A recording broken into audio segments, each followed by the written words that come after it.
სალამ მეგობრებო, იმედია თავს კარგად გრძნობთ. ყველაფერი მიდის ნორმალურად მგონი. აქტივობაც ასე თუ ისე ნორმალური და სტანდარტულია. ვიმედოვნებ, რომ ზაფხულის მოსვლასთან ერთად აქტივობაც YouTube-ზე გაიზრდება და ადამიანები ამ ვარჯიშის კონტენტს უფრო მეტი მასშტაბით უსმენენ. რაც შეეხება დღევანდელ დღეს მივდივართ კლდანში, Fitness Time ეწოდება დარბაზს. ძალიან კარგი შეფასებებით და აქედან გამომდინარე გადავწყვიტე რომ წავიდე. დიდი ალბათობით აწი ვესტუმრები იგივე დარბაზებსაც, იმიტომ რომ ყველა ის დარბაზი, რომელიც გარკვეულწილად მომეწონა უკვე ნახე ვესტუმრე და განმეორდები და კიდევ ერთ წრეზე წავალ, უბრალოდ სანამ ამას გავაკეთებ, როგორც წინა ვიდეოში ვახსენე, შეფასების სტრუქტურა მინდა ჩამოვაყალიბო რამდენიმე პუნქტიანი და თუ ვინმეს რაიმე რჩევა გიქნებათ, აუცილებლად მომმართეთ, რომ ჩავამატო დაახლოებით 15 პუნქტს. ვფიქრობ, რა თქმა უნდა, ტრენაჟორების ხარისხით, სივრცეებით, სხვადასხვა სახის ტრენაჟორები ერთ კუნთზე, თუნდაც ტრიცეპსზე მაგალითად შეიძლება 10-15 ტრენაჟორი არსებობს და რამდენიმე ჰქონდეს. ასევე დამატებით მნიშვნელოვანია, რამდენად გაშლილი არის სივრცე რა, იმიტომ რომ რაც უფრო პატარა არის დარბაზი, სივრცე უფრო პატარა არის და ხალხის დიდი რაოდენობის შემთხვევაში ბევრად არაკომფორტულია ვარჯიში. ჩემ შემთხვევაში გადაღების დროს საერთოდ. ამიტომ მინდა რომ ეს გარკვეულწილად ჩამოვწერო სიის სახით. Fitness Time არის კლდანში, როგორც ვახსენე. სანამ მივალთ იქამდე ვახსენებთ დღევანდელი თემა რა იქნება და სანამ მივალთ იქამდე ბარემ შევეხოთ დღევანდელ თემას. დღეს მინდა ვისაუბრო ვარჯიშის და ტრენაჟორების ტიპებზე. რამდენი სახის არსებობს ვარჯიში და პლუს ტრენაჟორის გარკვეულწილად. და სხვათა შორის მახსოვს რომ შეგვიძლია რომ ყინულის აბაზანა რო გამოვიწერე მაგის განყოფის ვიდეოს გადავიღებ და გავხსენი უბრალოდ ნახე დაახლოებით როგორი ხარისხია და განყოფა ჯერჯერობით არ გამიკეთებია. უბრალოდ სახში ეზოში რემონტი მაქვს და პლუს თოვლი იყო, სიცივეები, ყინვები და გარეთ არ მიდოდა რომ ესე არაორგანიზებულად დამედო.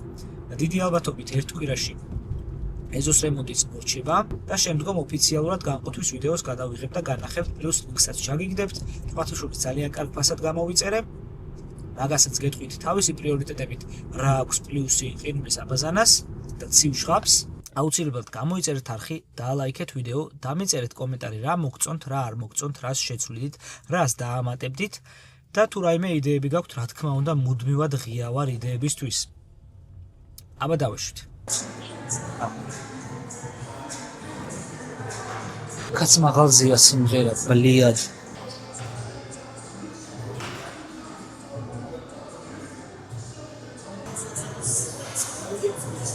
მოდი დავიწყოთ 100 კილოთი და მერე გადავიდეთ 120-ზე და 140-ზე. წინის წინა ვარჯიშზე 140 6-ჯერ ავწიე. ნახოთ ეხლა რამდენჯერ გავუქაჩავ ჩემი კუნთი წელის.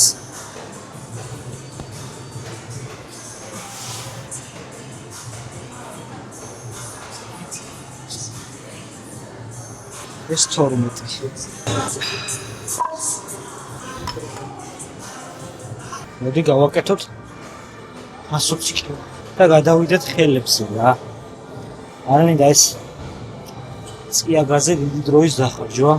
სახში ცოტა მოსწორებები და მიწის გაწყები მომიწია და წელი დაღლილი მე.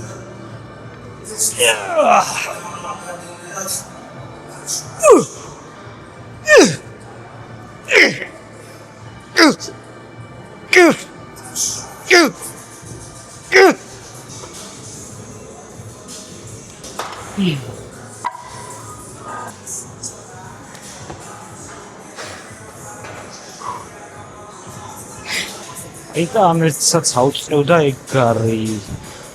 უკვე ისეთ ლეველზე მივედი, რომ ცხიმის მასა მომატება საკაიფოდაა და მალე შევწყვეტ წონის მატებას. იმედია, რომ 5 კილოს ჩავატევ მაგ მალე რა.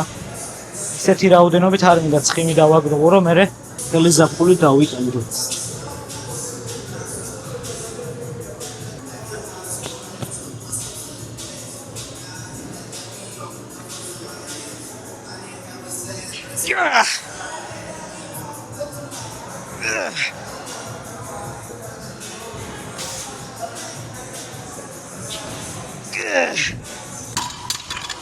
ეგა 4 გავაკეთე მარტო, იმიტომ რომ ძალიან დაღლილი მაქვს წელი. კარდიოები უნდა დავცხო ნელ-ნელა რა. წინაზე გაჩვენეთ ალბათ, რომ ცოტა შევცვალე ვარჯიშები და მაგის მე ერთი კვირა გავიდა, გადავწყვიტე რომ ძალიან შევცვალო ყველა ვარჯიში, ამიტომ ეს იქნება პირველი ვიდეო, რომელშიც განახლებულ ვარჯიშებს განახებ ხელებისას. და დავიწყოთ. განვაახლე ორძილის ვარჯიში, ეხლა ვაკეთებ შემდეგი თანმიმდევრობით რა. 20 კილოიან წონას ვიმაგრებ, ორმისვლას ვაკეთებ 8 გამეორებას, მერე 15-იანით, 10-იანით, 5-იანით და მერე თავისუფალ წონაზე. ტრიცეპსი ცოტა მკერდიც იჭიმება, მაგრამ კარგად გამოდის.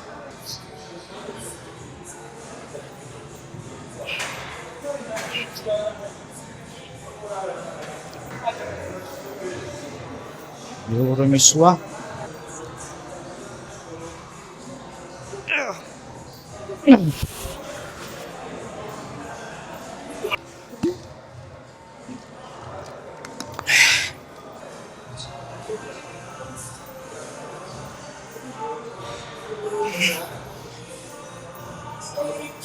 დავიწყოთ შემდეგი მისვლა.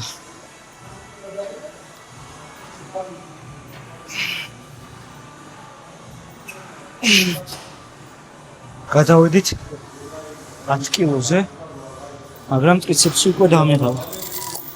თან მეორეა რაც ამ ვარჯიშს ვაკეთებ. მეორე ვარჯიშია მხოლოდ ამიტომ ჯერ ამ ხელა სტრესს არაა მიჩვეული ჩემი ტრიცეპსი. პირველივე ვარჯიშის ეს მერე შევატყერო დაიფრო. ეხლა ხელების სუპერსეტს, რომელიც წინა ვარჯიშზე განახეთ, ყველა ვარჯიშზე ვაკეთებ, რომ ხელები წამოვიდეს, როგორც გითხარით, სუსტი ხელები აქვს.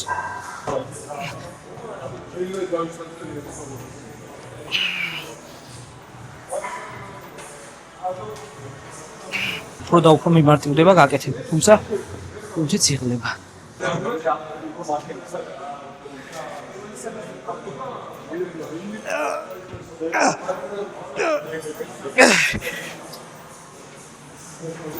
ხუთი კილო და თავისუფალი წონა დარჩა.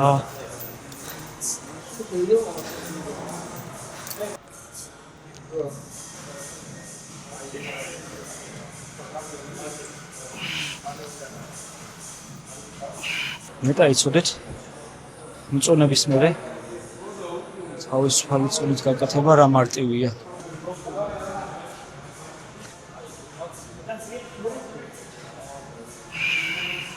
ეს ერთის გავსვო.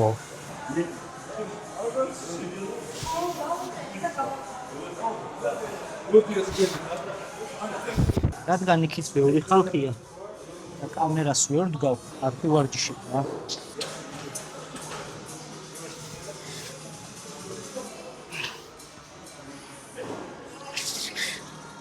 დავიწყოთ.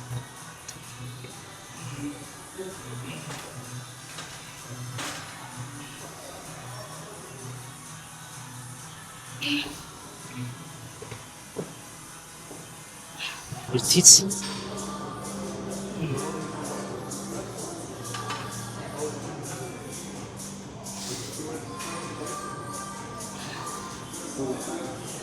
გადმოვიდით თოკზე, დაღლილი თოკით უნდა გავწირო გათიშვამდე და კამდე მინდა ვისაუბრო უშუალოდ იმაზე, რა ტიპის ვარჯიშები არსებობს რა. ამ კითხვას პასუხი შეიძლება, მაგრამ არანაირად გაეცეს. ჩვენი მიზანი რა არის? გამოცდილება რამდენი გვაქვს? ორგანიზმი როგორია? არბაში რა ტრენაჟორებია? პირველი არის თავისუფალი წონები და ტრენაჟორები, ეს ორი განსხვავდება. მეორე არის ბაზისური ვარჯიშები და იზოლირებული ვარჯიშები და ბოლო არის ფუნქციონალური ვარჯიშები თუ კლასიკური ძალოვანი ვარჯიშები. ამერც ახლა ჩავშლი ამ ერთი მისვლის შემდეგ.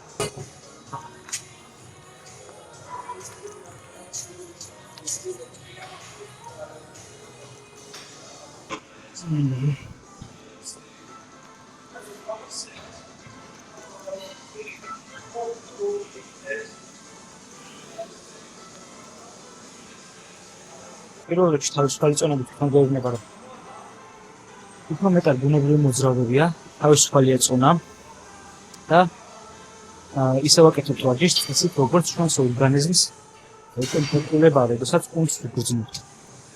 მეორე ასევე მნიშვნელოვანი ფაქტორი არის, რომ საკუთარი სტაბილიზაცია ჩართული, ანუ ჩვენი ორგანიზმით რო არეგულირებთ იმ სტაბილიზაციას, რომ არ გაგვექცეს ეს თავისუფალი წონები და ვარჯიშს გავაკეთოთ სწორად. ყველაზე მნიშვნელოვანი არის, რომ ძალიან ბევრი ვარიანტი აქვს თავისუფალ წონის, რა თითო ვარჯიშზეც კი შეგიძლია რამდენიმე სხვადასხვა ვარჯიში ჩაშალო. თავისუფალ წონებში თავისუფლი შედის ანტელები, შტანგები, ის ეს რაღაც უჩის მაგვარი რაღაცეები, ხელის მოსაკიდიროებს. მაგაში აქვია ომს კითხრად ვერ წარმოვთხოვ კარგად, ამიტომ აზრი არ აქვს. თავისუფალ წონებში ასევე გადის ისეთი ვარჯიშები, რომლებსაც საკუთარი წონით ვაკეთებთ რა. ურძელზე მაგალითად წონა კიდევ არაფერი და აკეთებ თემით. და შეიძლება ტრენაჟორებით ვარჯიშის დროს თითოეულ კურსს ავაჩინოთ იზოლირებულად. ახალ დამწყებისთვის და ისეთი ადამიანისთვის, ვინც კურსს ეძებს, ჯერჯერობით არის ვარჯიში ზუსტად როგორ უნდა გააკეთოს იდეალური ვარჯიშებია, ტრენაჟორების ნებისმიერი ვარჯიში, იმიტომ რომ გაზიანებების ალბათობა არის ძალიან ცუდ. მესამე არის აი ეს, რომ ტრავმას ვერ მიიღებ ფიზიკურად ტრენაჟორზე თუ ძალიან არ მოინდომებ. აქედან გამომდინარე უნდა გავითვალისწინოთ, რომ ტრენაჟორებით უნდა ვივაჯოთ მაშინ, როდესაც დარბაზში ახალი ვარ და უშუალოდ რომელიმე კონკრეტული წინთვის გამოკვეთებმი და ან იზოლირებულად მისი ვარჯიში. მაგალითად, ერთ ვერ ვაკეთებთ ისე, რომ დელტები და ტრიცეპსი არ ჩავხოთ. მაშინ ჯობია რომ ჯერჯერობით ტრენაჟორზე გავაკეთოთ რა. თავისუფალ წონები მასის ზრდისთვის, სტაბილიზაციისთვის არის ბევრად უფრო კარგი რა. ამიტომ გასული კუნთები გამოჩარდება, ძნობელობა გაგვეზრდება კუნთების. ჯობია რომ ნელ-ნელა თავისუფალი წონების ვარჯიშები დავამტკიცოთ რა. ჩვენთვის გავიკეთეს. მოდი ახლა გავიხსენოთ რა არის ვარჯიში შემდეგი. იმიტომ რომ არ მახსოვს ზუსტად. წინაზე სპორტის გავაკეთე. აი ამეთ. მაგრამ ისეთი შედეგი არ მომცა. როგორც ამ ჩვენთვის საყვარელმა შტანგ. ამიტომ ისევ გავაგრძელებ ამ. აუცილებელი არის რომ თავიდან მაინც ჯერჯერობით ტრენაჟორებით დავიწყოთ, სანამ კუნთი შეეჩვევა ვარჯიშს. კატეგორიების მიხედვით ვარჯიშები იყოფა ორ ნაწილად. ესენი არის ბაზისური ვარჯიშები, კომპაუნდ ვარჯიშები და ესენი არის იზოლირებული ვარჯიშები. გავაკეთებ პირველი მისვლა და მერე ავხსნი რა სხვაობაა მათ შორის.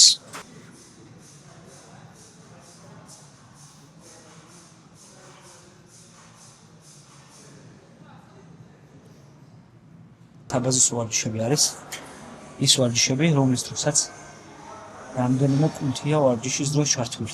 მაგალითად ჩაჯდომები, მაგალითად წიაგა და ასე შემდეგ.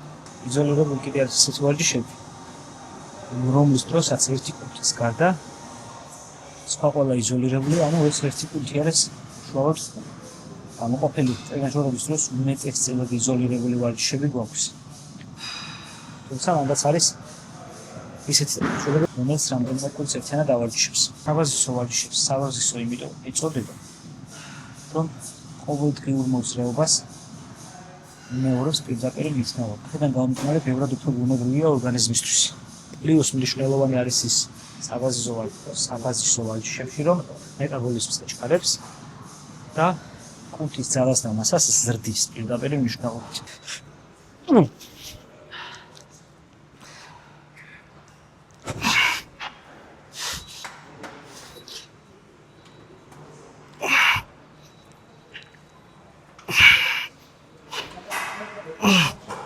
იზოლირებული ვარჯიშის პლუსი არის ის, რომ თუ რომელიმე კონკრეტული კუნთის გაუმჯობესება გვქონდა, ან მაგალითად რომელიმე კუნთი ჩამორჩება, აი მაგალითად თუ ვინმე ჩამორჩება მკერდი ან ზურგი, იზოლირებული ვარჯიშებით შეუძლია ამოხაჩოს.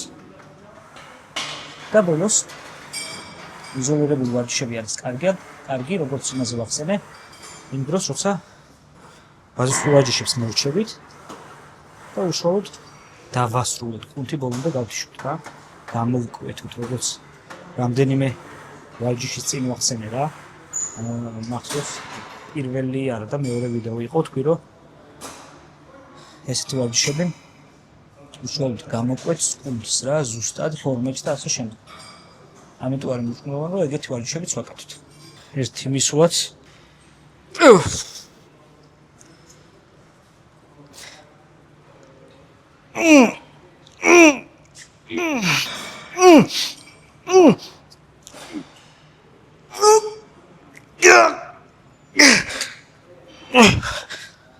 მოდი სანამ მესამე კატეგორიას ჩავშლი, იქამდე ავხსნით ეს ვარჯიში რა. ჩვეულებრივი ბიცეპსის ვარჯიშია, ოღონდ თოკით.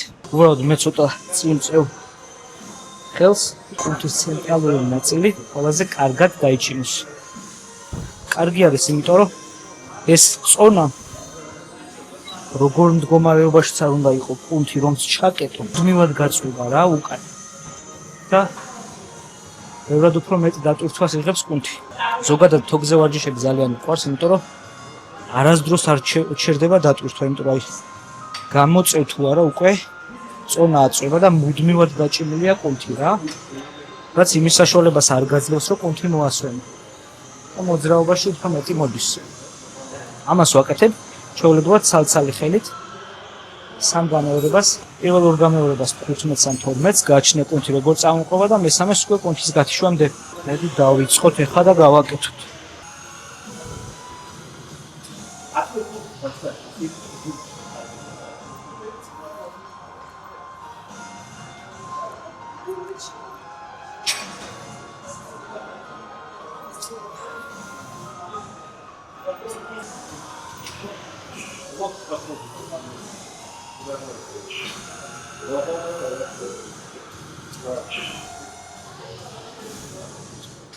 ალბათ ნახავდი რომ ნეგატიურ ფაზასაც ვაკეთებ რა და ქვემოთ ბევრად ნელა ჩამოქვს. რაც კუნთის ფამპს უფრო ზრდის, მეტი სისხლი შედის, მეტი დატვირთვა კუნთს, მეტად იძაბება, მეტად ისტრესება და ზრდაში ეს ხელს უწყობს რა. მაღაზია ცენზარი ჩაფერე.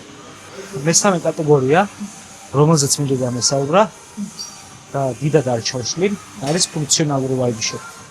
ფუნქციონალური ვარჯიშები ასევე იმეორებს ყოველდღიურ მოძრაობებს, მაგრამ წონებზე არ არის ორიენტირებული რა. ესენი არის ბალანსის ვარჯიშები, TRX ვარჯიშები და კიდევ სხვა ბევრი.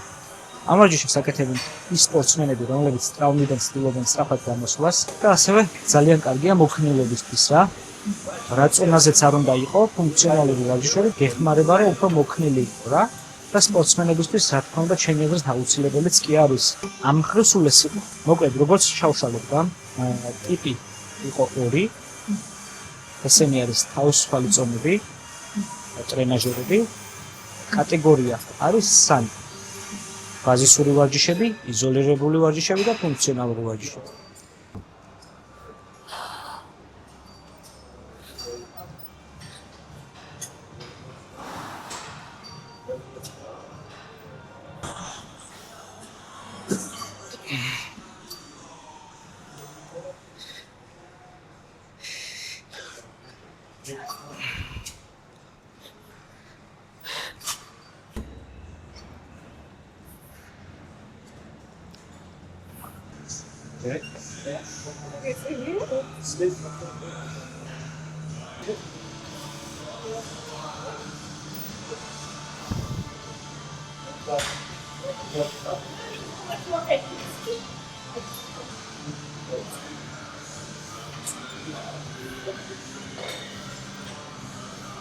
ეს ვარჯიშიც თავისუფალი წონაა. უბრალოდ ხელები ავტომატურად წინ გაქვთ გამოწეული რა. ამასაც ძალიან კარგი ფამფი მოაქვს, თუმცა თუ კარგად არ იცით ეს ვარჯიში ჯობია რომ არ დაიწყოთ. თავარი დანიშნულება რა არის ამ ვარჯიშის? ხელები მიგვაქვს წინ და ვაკეთებთ ბიცეპსის მოძრაობას. აი ახლა გავაკეთებ და ვნახავთ.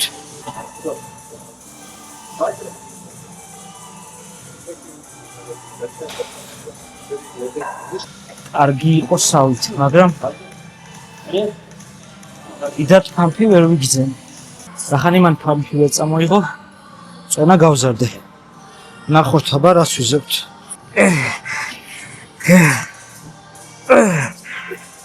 თან მინდა რომ იმ კითხვაზე გახსენეთ პასუხი, რატო შევცვალე ვარჯიში რა.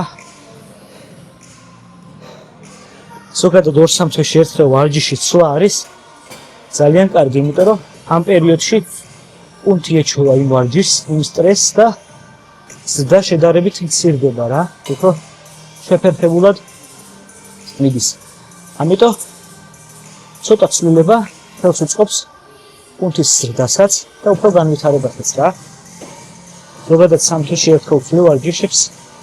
ეხლა უთვე ნახევარში მოუწია, იმიტომ რომ სადღაც მაისის ბოლომდე ვაპირებ მასაზე ან შენაცვლებაზე ყოფნას. ეხლა ზუსტად არ ვიცი მასას რამდენი ხანი გავაგრძელებ, იმიტომ რომ საკალფოდ მოვიმატე.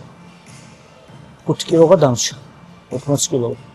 მანც ბოლომდე უნდა მოვუმატებულიყავი 85-მდე, მაგრამ 80-91 ვარ რა. 85-მდე არ ვარ თუ არა, იგივე გავშედებ. თუ არა და მაქსიმუმ აპრილის ბოლომდე გავაგრძელებ, იმიტომ რომ ცხიმის მასაც მომატება რა. მე გადავალ შენარჩუნების ნაწილზე ცოტა ხანი. სტაბილურად მივიღებ საკუთს და ვარჯიშებ სტაბილურად წონების გაზრდის გარეშე და ზაფხულში დავიწყებ კარდიოს. წასით ზაფხულში ლაითად უნდა იყო და კლებაზე არ მომიდიოდე, მაგრამ წინა წელს მასაზე ვიყავი საერთოდ და მაგასთან შედარებით კლება ერთად უფრო სასიამოვნო პროცესი იქნება. მგონია რომ სამთოში ერთხელ ვარჯიშები გარკვეულწილად ვცვალოთ. მე ხალ მთლიანად შევცვალე ყველა ვარჯიში თითქმის ძალიან საბაზისოების გარდა. შევესიოთ ერთხელაც და გადავიზეთ მერე წინა მხრებზე.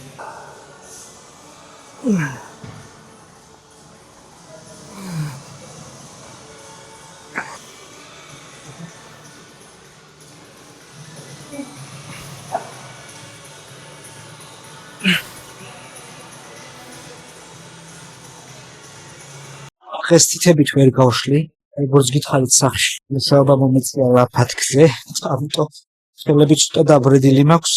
მithumetes წინა მხეს კუნთები. სუპერსეტს მაინც გავაკეთებ გაწურვამდე.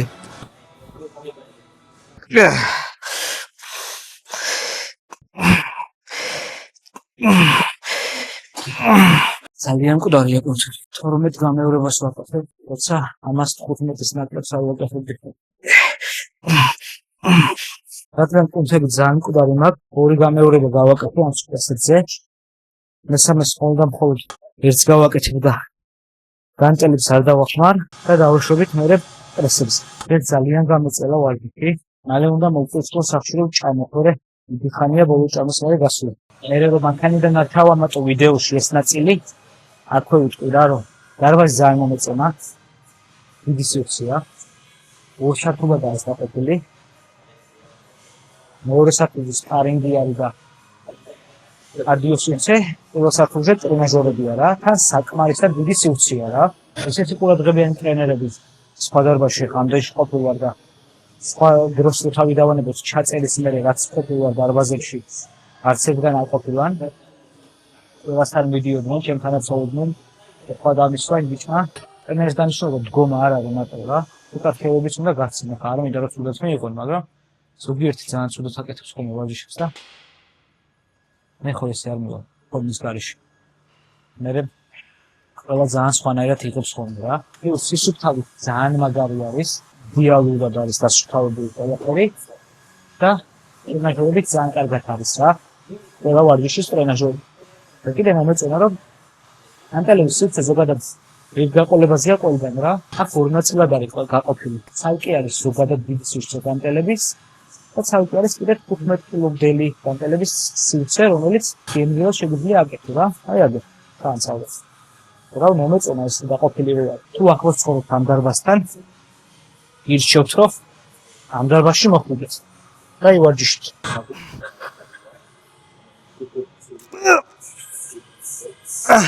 ანუ იდეაში ყველაფერი თქვი. მადლობა ვინც ბოლომდე უყურა ვიდეოს, ზოგადად ვინც უყურა, გამოიწერეთ არხი, დაალაიქეთ, გაუზიარეთ მეგობრებს და შემდეგ შეხვედრამდე.